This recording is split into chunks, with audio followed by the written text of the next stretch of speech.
Երեխաներ, մենք գիտենք, որ առանց միմյանց հետ հաղորդակցվելու չի կարող կյանքը գոյություն ունենալ։ Ուզում եմ հասկանալ, դուք ինչ ձևերով եք հաղորդակցում ընկերների, հարազատների հետ։ Նարեկ ջան, ինչպես ես հաղորդակցում։ Հաղորդակցում եմ զանգելով, գրելով, այո, նստիր։ Նարեկ ջան, դու ինչպես ես սիրում հաղորդակցվել։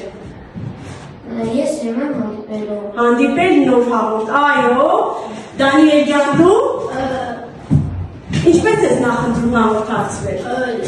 Ես նախընտրում եմ հաղորդակցվել տեսնելով, շփվելով։ Շատ լավ, Դանիել ջան, նստիր։ Երեխաներ, դեռ ժամանակներում, նախնադարում, երբ որ գոյություն չուներ գիրը, մարդիկ կարիք ունեին սնունդ հայթայթելու, միմյանց հետ հաղորդակցվելու, այդ իսկ պատճառով ընտրել էին իրենց հարմար հաղորդակցման եղանակը։ Ինչ եք կարծում, որը կլիներ դա։ Ինչպես էին հաղորդակցվում իր ժամանակներում, ասա Դանիել ջան։ Հաղորդակցվում էին նամակ գրելով։ Գիր չունեին, Դանիել, ինչպես կհաղորդակցվեին։ Այսպես քարերով տես բան էին գծում։ Այո, նստիր Դանիել ջան, այո, երեխաներ, ճիշտ եք, նրանք հաղորդակցում էին նշանների ու նկարների միջոցով։ Հիմա ուշադիր նայում եք էկրանին։ Երեխաներ, առաջին նկարում տեսնում են նախնադարյան մարդուն աշխատելու ժամանակ։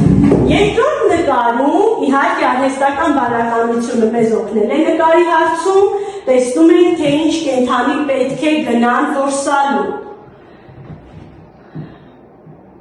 Այսինքն նրանք հաղորդակցվում էին նկարների միջոցով։ Նայեք երեխաներ, սեպագրերը տեսնում եք։ Իսկ այս 3 սեպագրերը հայտնաբերվել են Սևանի տարածքում, երեխաներ։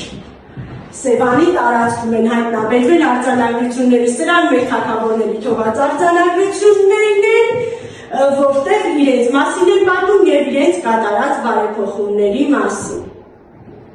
Զարգացավ մարդկային հասարակությունը, ստեղծվեց նաև գիրը, թղթային նամակները, մենք գիտենք, որ թուղթը ստեղծել են չինացիները, չէ՞ երեխաներ։ Ստեղծեցին թղթային նամակները, դեռ երբ որ չկար տպագիր գրատեսակները, մեր թագավորները գրում էին ձեռագիր նամակներ, սուրհանդակների միջոցով ուղարկում էին միմյանց, եւ այդ նամակները տարբերվում էին հասարակ ժողովրդի նամակներից։ Նրանք յուրաքանչյուրն ունեին մատանի, որի վրա ինչ-որ պատկեր էր փորագրված, հալում էին մոմը նամակի վրա եւ այդ մատանու հետքը թողնում էին։ Հիմա Նարեկ ջան, մոտեցիր, բացիր QR-ը, QR կոդը, վերցրու, բացիր։ Ասվեց Նարեկ ջան պատկերը։ Այո, հիմա մոտեցիր եւ ընկերների ցույց տուր մեր թագավորների։ Մոտեցիր Նարեկ, ընկերների թերթով ցույց տուր։ Թագավորների մատանին եւ մոմի վրա արված նշանը։ Տեսան երեխաներ։ Մոտեցեք մի քիչ ավելի մոտ եւ տեսեք նշանը երեխաներ բոլորդ նայ եւ այսպես կարմիր մոմը հալում են եւ նրա վրա դրոշմը թողնում։ Երեխաներ, մարդկային հասարակության զարգացման ընթացքում զարգացավ նաև թվային գրագիտությունը։ Եվ իհայտ եկան թվային տեխնոլոգիաները, մարդիկ սկսեցին գրել այս տեխնոլոգիաներով։ Կարող են նամակներ ուղարկել, ինչպես դուք նշեցիք, հեռախոսով, համակարգչով եւ այլն։ Ինչ եք կարծում, որոշակի տարբերություններ ունեին թղթային նամակները եւ թվային նամակները։ Ասա Դանիել ջան։ Այո, օրինակ հեռախոսներով, եթե ուղարկեին ինչ-որ մեկին չէր կորչի, եթե փոստատարը տաներ մարդուն, կարող էր քամի քշել տանել կամ փոխել նամակը։ Այո, ճիշտ է, Դանիել ջան, Նարեկ ջան, ինչ Կամ կարող է փոստատարը սխալ հասցե տանել, սխալ տուն տանել։ Այո, ճիշտ է, ապրես, Նարեկ ջան, դու։ Որ կարող է փոստատարը ժամանակի չկարողանա հարցներ տնել։ Այո, Նարինե ջան, ճիշտ ես ասում, թղթային նամակի համար երկար ժամանակ է պահանջում, կարող է այդ ընթացքում տվյալ անձը հասցեն փոխել, չէ՞, մինչև փոստատարը տանի, տեսնի այդ մարդը այդտեղ չէ։ Իսկ թվային նամակը գիտենք, որ մի քիչ ավելի արագ է հասնում, չէ՞, մենք հենց գրում ենք, անմիջապես տեսնում ենք, որ մեր մտերիմը կամ ընկերը ստացավ նամակը։ Համացանցի խնդիր կարող են երբեմն ունենալ երեխաներ, բայց միշտ էլ թղթային նամակները կարևոր են եղել։ Երբ որ մենք ուզում ենք ուղարկել նամակ, թվային տեխնոլոգիաներով մենք կարող ենք կցել նիշկ։ Երեխաներ ուշադիր կցել, այսինքն ավելացնել։ Նիշկ որևէ հաստատում։ Հասկացան երեխաներ, հիմա նայում ենք էկրանին։ Երեխաներ ամենահարմար տարբերակը էլեկտրոնային փոստն է։ Մենք բացում ենք օգտահաշիվ, ունենում ենք օգտանուն, ունենում ենք գաղտնաբար ութնիշից կազմված, որը հուսալի լինելու համար պետք է ունենա մեծատար, փոքրատար, թիվ, նաև որևէ այլ նշան։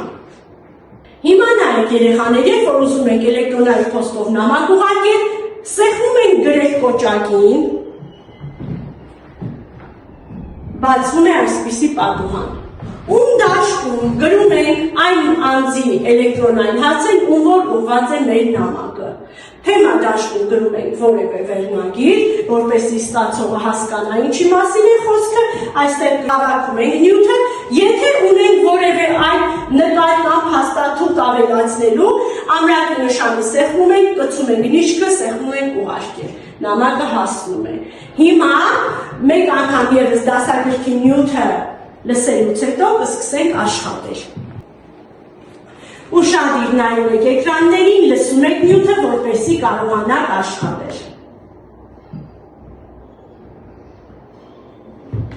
Չեն տեխնոլոգիաները հնարավորություն են տալիս աշխարհի տարբեր ծայրերում գտնվող մարդկանց միմյանց փոխանցել տարբեր տեղեկատվություններ, ինչպիսիք են նկարներ, տեքստեր, փաստաթղթեր, տեսանյութեր եւ այլն։ Այն նպատակի համար օգտագործում ենք էլեկտրոնային փոստը։ Այժմ արի միասին ուսումնասիրենք Google ընկերության կողմից տրամադրվող Gmail էլեկտրոնային փոստային ծառայություն։ Այժմ դու տեսնում ես էլեկտրոնային փոստան, որտեղ հավաքվում են մեր կողմից ուղարկված եւ ստացած բոլոր նամակները թղթաբանախներ։ Մուտքային թղթաբանակում հավաքվում են մեր ստացած բոլոր նամակները։ Ուղարկված թղթաբանակում հավաքվում են մեր ուղարկված նամակները։ Նամակ գրելու համար սեղմում ենք գրել կոճակը։ Բացվում է նոր նամակ գրելու համար նախատեսված պատուհան։ Այս պատուհանի ում դաշտում լրացում ենք ստացողի էլեկտրոնային հասցեն։ Այս հարցում քեզ կարող են օգնել մեծահասակները։ Հաջորդ դաշտում գրում ենք նամակի թեման։ Այս շատ կարևոր է և հուշում է ստացողին, թե ինչի մասին է նամակը։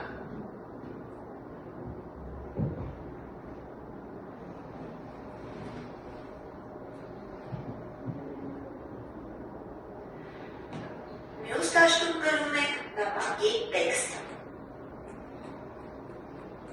Նամակը գրել վերջացնելուց և ևս մեկ անգամ ստուգելուց հետո այն ուղարկվում ենք ուղարկել կոճակի օգնությամբ։ Շատ հաճախ կարիք է լինում պատասխանել մեր ստացած նամակներին։ Նամակը բացելուց և ընթերցելուց հետո ներքևի հատվածում կտեսնենք պատասխանել կոճակը։ Սեղմելով այդ կոճակին բացվում է դաշտ, որտեղ գրում ենք մեր նամակը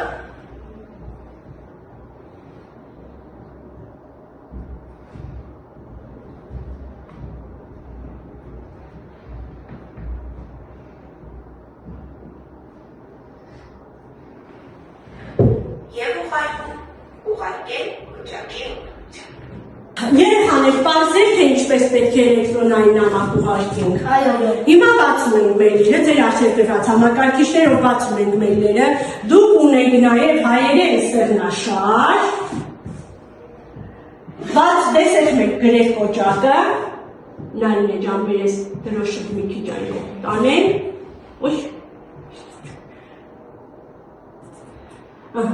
գրել կոճակը, բացել ենք Դանիել ջան, հիմա գրում եք ինձ նամակ, յուրաքանչյուրդ ինձ ես կօգնեմ իմ էլեկտրոնային հասցեն գրելու հարցում ներքև թեմաբաժնում եք սկսում գրել, Նարինե ջան, թեմաբաժնում Դանիել ջան, ինձ նամակ եք գրում յուրաքանչյուրդ Նարինե, ինձ նամակ ես գրում։ Ինչ չի ստացում դա Նարեկ ջան։ Գյուղն է, գրում, դու տարնում գյուղն է իջնում։ Ինչ անում։ Ես ինչ չտարում։ Սպաս։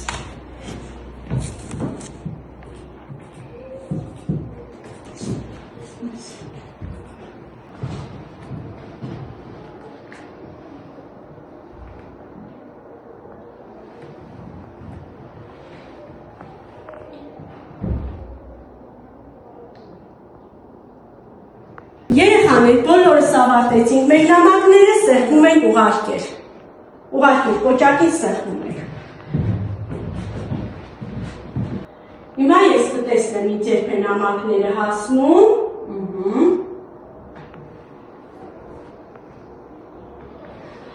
Երեխաներ մենք հիշում ենք, որ այստեղ կարող ենք գցել միշտ և ձեզ պատասխանում եմ։ Դու մեզ նամակ եք գրում։ Ես գցում եմ միշտ,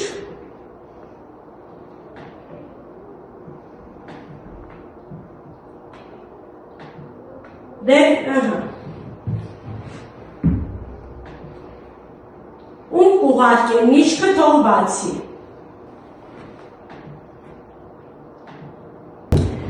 Երեխաներ ինչ նամակ ստացաք։